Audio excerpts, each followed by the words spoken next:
I'm sick of all my old friends, sick of all your new ones too. And I don't wanna be here, but please don't leave here so soon. Every move I make to convince you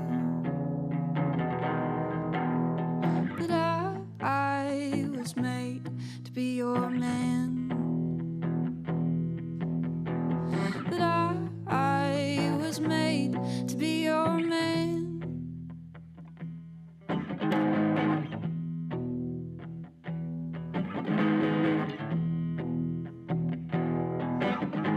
And I only came here 'cause I heard you might be around. I searched the faces, I pushed through the crowd. And you couldn't care less that I was standing next to you. I offered you my jacket, you didn't change your tune. I wanna be your man, I wanna be your man. I wanna be your man, I wanna be your man. Ooh, I was made to be your man. Ooh, I was made to be your man.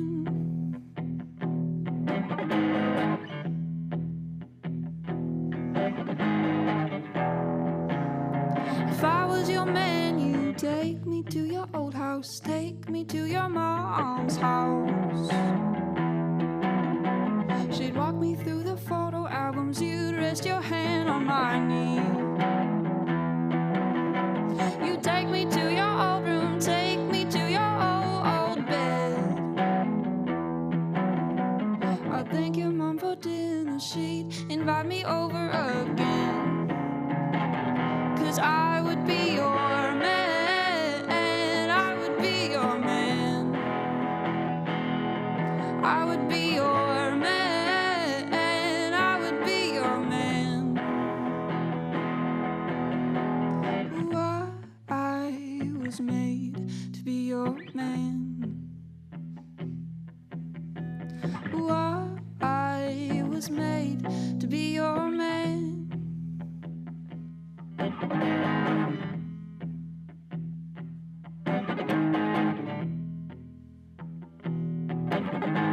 And I don't wanna wake up, I just wanna be your man. I don't wanna go to work, I just wanna be your man. I don't wanna see my friends, I just wanna be your man. I don't wanna see your friends, I just wanna be your man. And I don't wanna be your friend, I just wanna be your man. I wanna be your man. I wanna be your man. I wanna be your man. I wanna be your man. I wanna be your man. I wanna be your man. I wanna be your man. Ooh, I was made to be your man. Ooh, can't I be your man?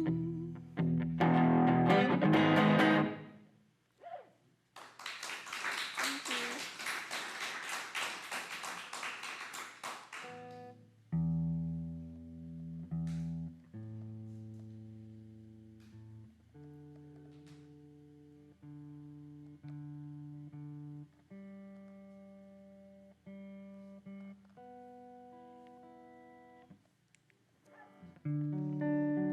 This is my last song. This one's called Spring.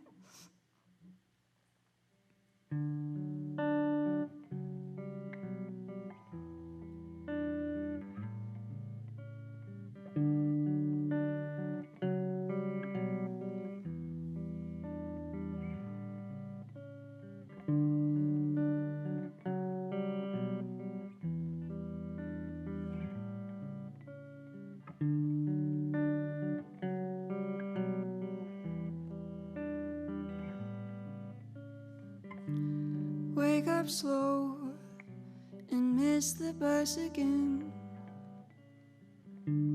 Walking shoes, different lifetime in each step.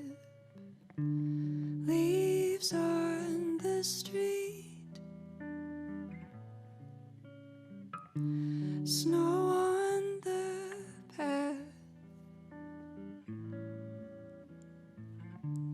Weekend comes and you don't feel the same. Awake on time but take the sidewalk anyway. Flowers growing on the side. Eyes closed, feel the city rushing by.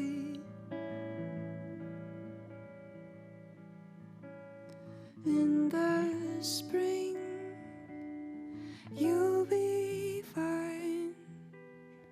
In the spring, you'll be fine.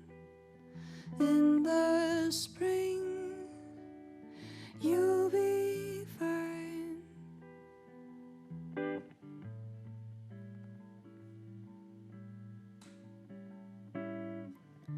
A moon too bright for you to fall asleep. Head full of buzz and you see deserts in your dreams. Soft light on the blinds, rain on the roof. You were young, but now you're feeling old. The bus is late, so waste your time out in the cold. Don't know how to help. No one around, so you tell yourself.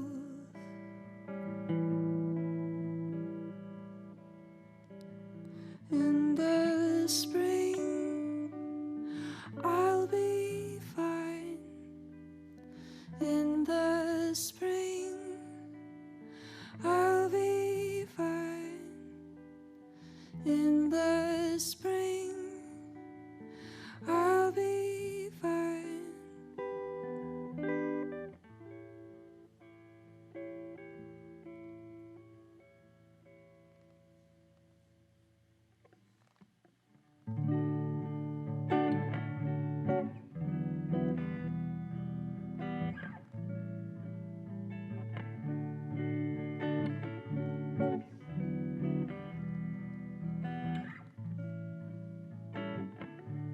Springtime comes, I won't run out of time.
Hi, welcome. I'm Delany Shea, news editor for the Daily Barometer. And I'm Joe Wolf, web and mobile manager for Orange Media Network. This afternoon, we're sitting down with OSU President Ed Ray as part of our annual Ray on the Radio interview, live on 88.7 FM KBVR Corvallis. President Ray, thank you for joining us. Oh, no, it's great to be here. So we're going to start off with our first question. And as you have the longest tenure of any currently serving university president in the state of Oregon, what made you decide that this was the time to announce that you'll be stepping down next year? Well, as you may recall, I put out a statement about stepping down effective at the end of next year. I have a 5-year contract, so when the board asked me 4 years ago, if I would accept a 5-year term, I sort of gulped hard because I was already over 70 and agreed to do it because I could see a number of things that we wanted to sort of stabilize and sort of prepare for the university be able to go forward as successfully as possible. So, just the very fact that the contract ends at the end of next June, the question was why? Why would you continue on? What would be the purpose behind it? What would be the best thing to do, really, for the university, for the students, and everybody who's here? We have a new strategic plan, SP 4.0. It's predicated on what we call Vision 2030, a document that talks about our aspirations, what we want to be able to declare about ourselves in 2030. We have a 10-year business plan. We have a 10-year capital plan. We just had a site visit for our 7-year accreditation cycle, and those folks will be sending us their report, recommendations, suggestions for things we need to do to change going forward. And we're really on the brink of the next major campaign. Everybody talks about the billion-dollar campaign. Well, we're in the process of sort of preparing ourselves for the next major campaign. And so I think I'll be in a position over the course of the rest of this year, next year, to tee up a lot of things to position us to go forward with another campaign. We're kind of in a quiet phase now. In another couple of years, we'll probably launch it publicly, and then the next president, whoever she or he is, will have the opportunity really to put their own stamp on it. So it seemed like the timing was right. I'm fine. I mean, I could do this longer, but you don't want to be part of a death watch. I've told people the last thing I want to do is stick around so long people start coming up to me and whispering in my ear, "You're scaring the children, you need to go away." So seems like we're approaching a good time for me to go away and for all of you to do just fine. Mm-hmm. Thank you. Mm-hmm. Next question, what is one of the biggest misconceptions students have about you and your role as president? Well, I don't know what their conceptions are, so it's hard to guess what their misconceptions are. So many of what would surprise some of them. So many students may not recall that I grew up in New York City, that I went through public schools, including public college, that I was the first in my family to graduate from college. And given that I'm a 70-year-old plus lump, I think they would be surprised to know that at age 50 I ran a marathon, and then I ran 12 more marathons in the next 13 years, including 4 Portland marathons. I say ran loosely. It's more, I used to tell people I don't run, I thump.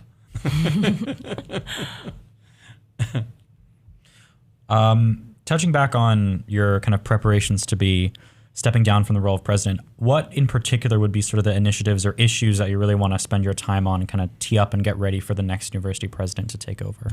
Well, part of it is if you're in the job just as you are in your jobs, you do the job, so you don't pick and choose what it is you're going to do. But there are some things that are associated with the transition. So sort of behind the scenes, I've been probably a major provocateur to the university acquiring or building a house for the next president. They really don't have one, and it's an effective and important element in putting together a package to attract the best possible people to consider the position. So I've been working with others, Debbie Colbert in in the board office and others to line up having housing available for the next president when she or he comes.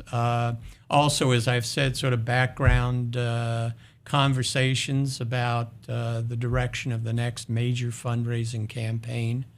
I've probably had about 6 or 7 dinners already where we've talked about sort of the prospectus for the campaign, you know, what the big themes are, and gotten feedback from people, and we'll be doing a feasibility study over the next, say, 6 months to figure out where we ought to set the target for the campaign. We raised $1 billion. The last time we started with a goal of 625, we blew past that. We reset it to 850. We blew past that, so we went for $1 billion. We ended up with 1.14 billion. And by the way, the 1.14 is actually $140 million, which I get a kick out of, beyond the decimal point. Anyway, so we need to be thinking about, you know, what the public target will be that we announce. It needs to be enough more than what we've done that it doesn't look like we're lowballing it, because you want to get people excited, but you don't want to say that you're going for $2.5 billion and raise $2.3 billion and have everybody depressed. Mm-hmm. So there's a little bit of art and science that goes into setting the goal. So we're working on all of that. We have all the, beyond the business of helping with preparing the way for the next president, we have a lot of things on our table. I chair the group, the Oregon Council of Presidents, OCOP, and we put together a request to the legislature and the governor for at least $120 million over the 2 years. Now, remember, that's 7 universities for 2 years each, so per university, it's not a huge amount of money. The governor zeroed us out in her budget. The Ways and Means co-chairs put $40 million back in, which is good, but we need another $80 million just to kind of tread water, and we've actually asked for $183 million, which is what the Higher Education Coordinating Commission recommended. So we're talking to legislators. We're doing our best to make our case. Obviously, we set tuition earlier last month. I'll be around for setting tuition again next year when we hopefully have a clearer picture on what we can expect the state to be able to do. And I think the board is going to have some serious discussions in October about, so what are the major directional changes, if any, that we want to make, given the realities that we're dealing with respect to the state legislature. We want to continue to do the renovations of places like Cordley. We want to advance the arts education complex. I'm very excited about that.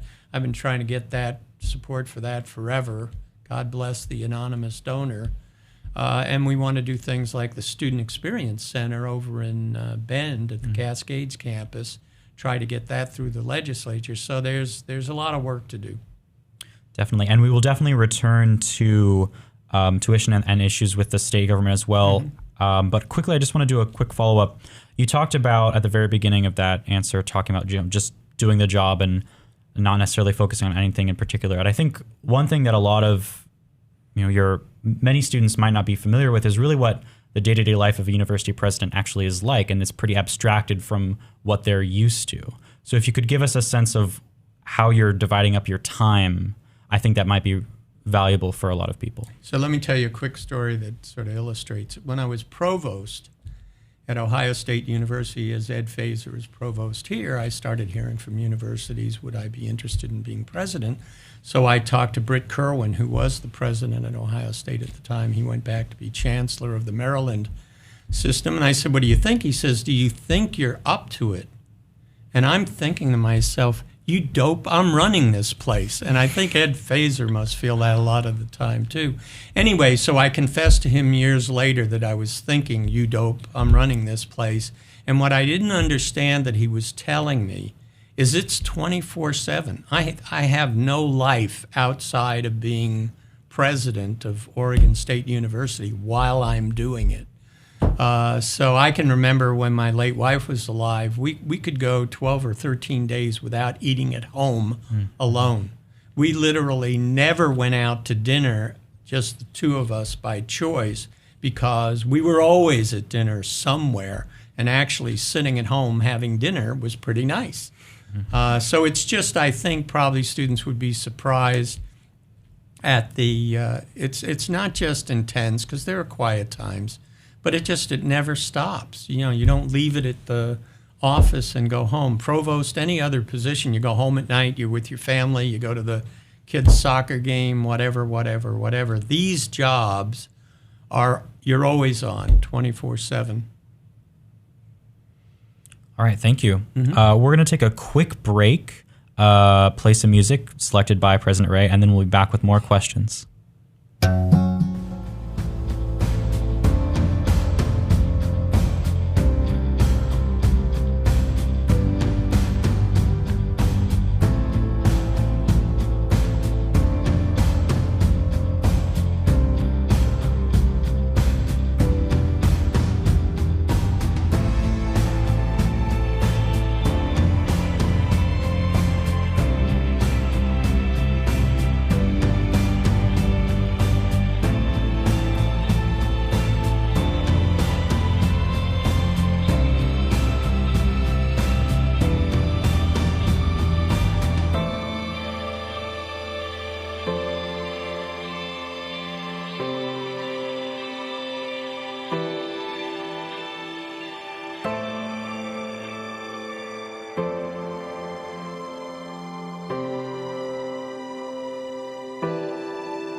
going to have some questions focusing on budget and tuition now.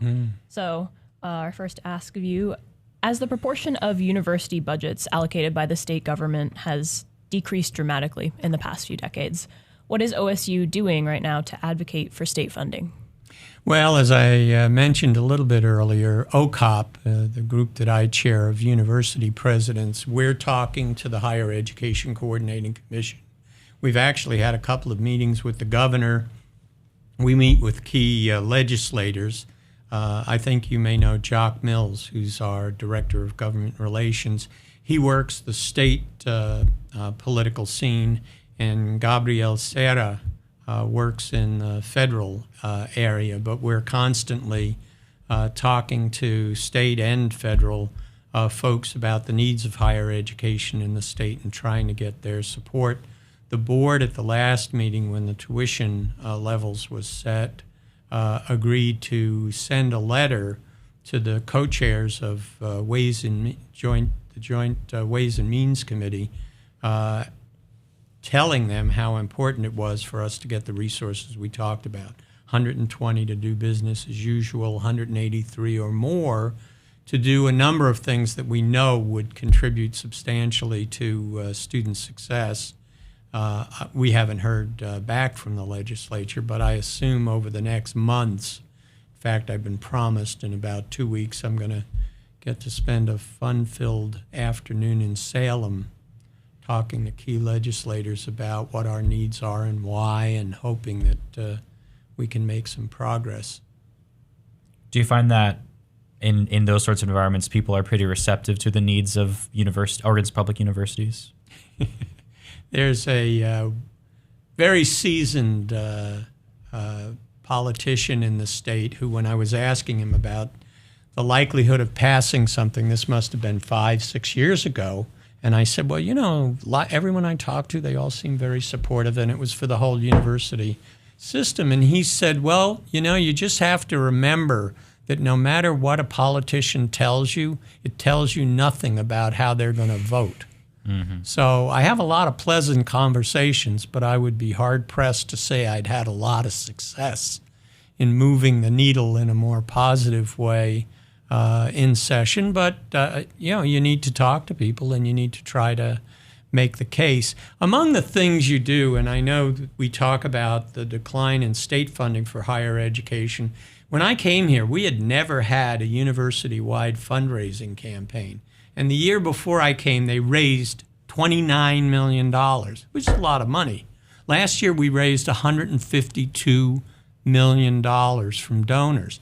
Now, that doesn't substitute for state dollars, because state dollars, unless they cut them, you get them every year. So continuous funding is more than just cash on the barrelhead. But one of the big thrusts that we've made in the time I've been here is to try to be somewhat less reliant on the state without really putting it on the backs of students and their families. So we've tried to moderate the tuition increases that we've had, but really zero in on fundraising and zero in on targets for fundraising. So right now we're talking about the Student Success Initiative. We started 2 years ago. We were going to celebrate our 150th birthday, and so the foundation agreed with me that we'd have a Student Success Initiative to try to raise $150 million in scholarships and fellowships, and we're moving in on $110 million in just 2 years. So we're going to get there, and then we've done a lot of work to figure out how we can use funds as strategically as possible to make those dollars pay off as much as possible in terms of student success through to graduation. I go around telling people, and I believe it, that our graduates are our most important contribution to the future. But they got to graduate, and we got to do a better job of graduating every student. And we've got a lot of learning that's occurred in the last 2 or 3 years, but the budget situation is really holding us back from doing things we know work because they've worked at other universities and colleges. So that's a frustrating part of it all. Definitely. And getting more specific with where dollars go, I know in your time as when you've been president, you've committed a lot of your raises towards financial aid. especially for students who are struggling just to pay for tuition and remain students. Is that something that you think should be important for your successor to carry on as well in terms of where that money is going? Well, I think it's a very personal decision. For me, it was easy. I mean, I really don't. I mean, I'm fine. Half the time, if I'm in town, I'll bring my brown bag lunch to my office and sit there and eat while I work on stuff. I'm very good at making my own sandwich or whatever, and shopping for fruit at Safeway. So, I mean, I don't live an extravagant life. So I really don't care about accumulating money, and I would have given as much or more in any event to the university, because my late wife and I started with various scholarships, and we've got them in various areas. I give much more than I get in a salary increase in any given year back to the university for scholarships, fellowships, because that's what I'm here for. You know, one of the things I had to ask myself, you know, you asked, how did I decide to step down at the end of next year? Well, before I said yes to a 5-year contract, I asked myself, what's the point? You know, are you going to do it because it's what you know how to do? Or do you have some specific objectives and things you want to try to accomplish? And I did. And it wasn't make a lot of money. It was, you know, to try to do a much better job with retention, graduation rates, student success, start working on the infrastructure to help researchers, try to get discretionary funds. There were projects 5 years ago, just as we have the Arts Education Quarterly and Student Experience Center projects front and center now. There were things we wanted to get done. So that's why I was in the game, to get things done, not to coast and collect checks. So it was very easy for me to say that. I think that's very personal, and I would be horrified if somehow the next person felt they had to do something I did, because they're probably going to do some things that if I were smarter, nicer, more thoughtful, I would have done, that they'll do. Mm-hmm. So everybody's different. They find their own way to sort of be straight with people and hopefully give them a sense. I'm not in this for me. This isn't about me. Yeah, thank you. So how do the changes, recent increases in administrator pay compare to the rates of salary for faculty and staff? And how's that decision made? Yeah, our board is really great. They, they realize every time they do something for the first time, it's a precedent. So what they've done from the very beginning, starting with 2014, is they just use whatever we're able to do as a raise package for faculty and staff. That holds for everybody. Mm-hmm. So this past year in January, we had pay increases. It was an average increase of 3%, 1.8% if you're doing okay, but not shocking anyone with your brilliance, but you're doing okay. Less than that if you're not functioning very well. And so most people's salaries were probably 2% to 4%, because you could get more than 3%, based on merit or performance. So we had a range, I think, assuming somebody's in good standing, from 1.8 to 6%, an average of 3. That applied to everyone. That applied to me. So, and I think that's the way it should be. All right. We're going to go to a quick break, and then we'll be back with more questions here with President Ed Ray live on KBVR Corvallis.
right, and we're back. Thanks so much for tuning in to Orange Media Network's interview with OSU President Ed Ray. First up in this section, we've got a question from our audience, actually. So how do you, President Ray, de-stress from a difficult day in the office? And then what advice would you give to students who are struggling with stress in their daily lives? Well, you know, my dad never had a lot of education, but he every once in a while would come up with a really good observation. And one of the things he told me when I was in school, like all of you, and stressing out about something, was that you should never let something become so important that it defines you, because there's nothing that will always be successful. So you really have to have lots of different interests. So I tell students, you know, that you need to do other things. I was the typical weekend warrior when I was younger. I played all kinds of sports, so that was really helpful. I like to travel. You know, I talked about running. I liked jogging and just being alone by myself. I love music. I like going to beaver events of various sorts, from the symphony to the choral group to the women's basketball team, and on and on and on. So you just need diversions. You need to not always be dealing with whatever the crisis or challenge of the moment is. You need to be able to step away. The other thing I tell people is I always was able to sleep well. And so even when I wasn't doing well, I thought I was doing well. So I always slept well at night, and that helps a lot. Mm-hmm. So, you know, sometimes making sure you take care of yourself, try to eat right, get some exercise, but also get a good night's sleep every chance you can is really good. It's not complicated. Mm-hmm. But it's doing it you know, every day. Yeah. So as you prepare to leave the presidency, a lot of our students are preparing to graduate and set out on a career or a graduate school. What advice would you give those students? Well, what I tell students, even beginning students, is, you know, we've all heard at some point this thing about find your passion, you know, and pursue your passion. You'll be successful and happy in life.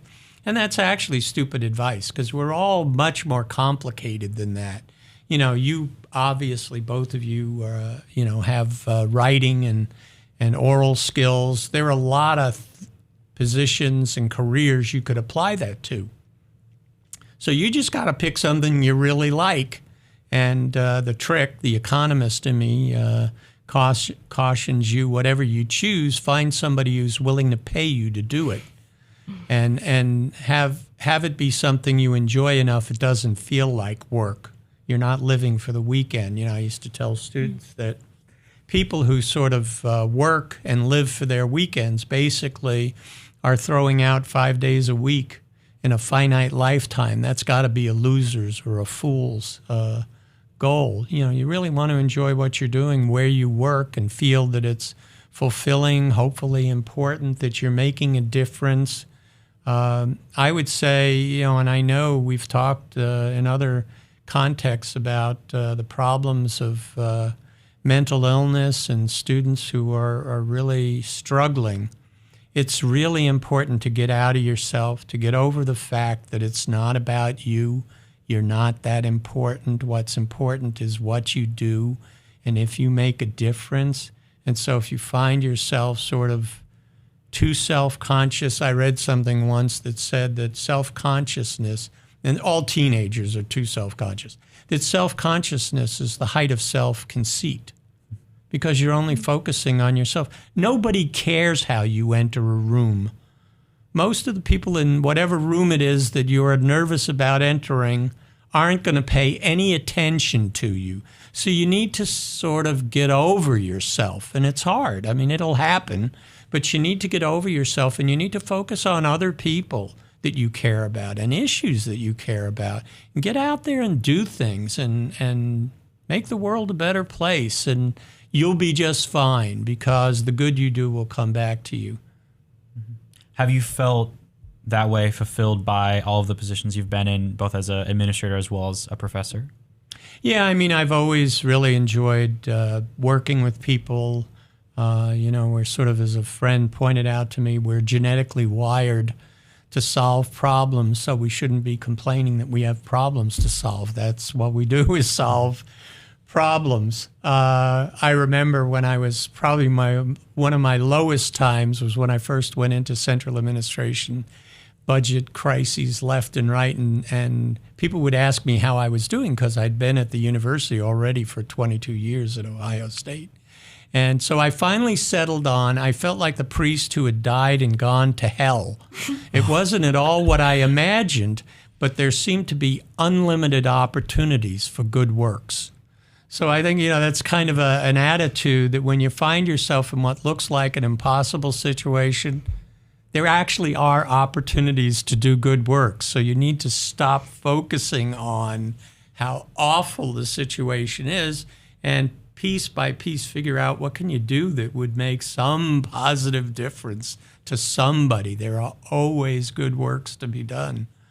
Definitely. Well, I want to drill down into the idea of finding something to do and being fulfilled in life, because I think especially in the present and looking ahead, the landscape of that is changing pretty dramatically. So with automation, for example, decreasing the demand for human labor, and there's definitely going to be more disruptions on the horizon, that is changing the way how a lot of people are able to find work and able to find fulfillment in their working lives and in their lives as a whole.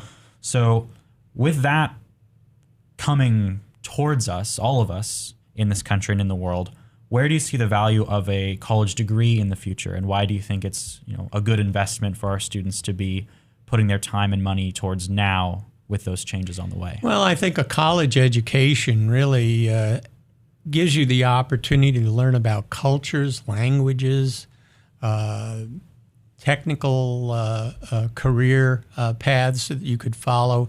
It really gives you a chance to realize what your skill set is and what kind of opportunities might be out there that would work for you. So I really would encourage people to get educated as broadly as possible. You were talking about how each of you are pursuing, not diametrically opposed, but different career paths, and if in effect by the courses that you're taking in the directions that any one of them would normally take a person. And so I think having a rich menu of learning experiences for any college student is tremendously valuable. We live in an age where people don't believe in experts, so the burden now is on college students to do their best to become their own experts. So they need to be critical thinkers. They need to have writing, good communications, critical writing skills. They need to be able to think about how to structure unstructured problems and work toward solutions. If you have those basic arts and sciences or liberal arts skills, you will be about as adaptable as anyone else. And as you said, if we're in an age of robots, et cetera, et cetera, et cetera, that sounds like there's going to be a lot of need for technical training and career paths for people. So, and if the worst thing that happens is we all only work 10 hours a week and can go to concerts and play sports and paint and write music, and we need to loosen up and get over the notion of working ourselves to death. Maybe ultimately what's out there for all of us, even the least among us, is we don't have to be defined by the work we do until the day we die, but actually more fully realize all the interests and potentials we have and have the time and opportunity and the resources to be able to pursue them. The classical economist, John Maynard Keynes, wrote the general theory, which became widely accepted during the Great Depression to explain the Depression. But he said that the ultimate goal of economics was to solve the problem of scarcity. I think we all realize that there's never enough. But he had this notion of if we could solve the scarcity problem, then we could really focus on the important things like music and art and philosophy and the meaning of life. And so they had a very glorious notion of the end of work, or the end of working quite so much. And I think we've all been sort of tuned into the idea of you got to have a career and you got to make money and you got to be successful, that that's not a very exciting or fulfilling notion of what the rest of your life is going to be about. You'd rather maybe have more opportunity to do things you really enjoy doing with people you enjoy being with. So I don't know. I don't fear the future. I don't worry about whether people will manage. We are an incredibly adaptable, resilient species. And, I don't just say that our graduates are our most important contribution to the future. I really believe it. So I think young people like you're going to be world beaters when you get out there. So I think you're going to be just fine. And I think your listeners may need to take more deep breaths than they're taking these days, but they're going to be just fine. They need to stay focused on what do they enjoy, what do they seem to have capabilities and interests in that they can turn into a career. And if the worst thing that happens to them is that they only work 20 hours a week instead of 60, I don't think that's a bad fate. Definitely. Certainly. So I was wondering, you plan to step into a professorship position after you step down from the presidency. What are you most looking forward to about stepping into that role? I love students. I mean, I have always loved teaching, and I really like being with students and see them, develop their capabilities and go off and do amazing things. So, I mean, I did that. I was a department chair in economics for 16 years. And I was in the department before I went to central administration for 22 years. So I literally had a career as a university professor, and I didn't feel shortchanged in any way. I really enjoyed it till I got dragged into central administration and everything changed. So, I mean, that would be great. Although I'll tell you, if I have a sabbatical coming up after I step down, because I've never had a sabbatical in 50 years. So I've told Larry Rogers, Dean of Liberal Arts, I said, if I play out my entire sabbatical, I said, I'll be 78 years old. I said, you ought to start thinking about, do you want to write me a really big check, or do you want some 78-year-old going into the classroom in front of students, and then you have to deal with the students who come in and tell you about the crazy old man who's teaching their course? So we'll see how it goes. I hope it doesn't come to that. But no, I love teaching. I love students. It's the best part of the job. Thank you. So thank you so much for joining us today. Oh, my pleasure. Do you have any final thoughts that you would like to leave the OSU community with, the students with, before we close out the hour?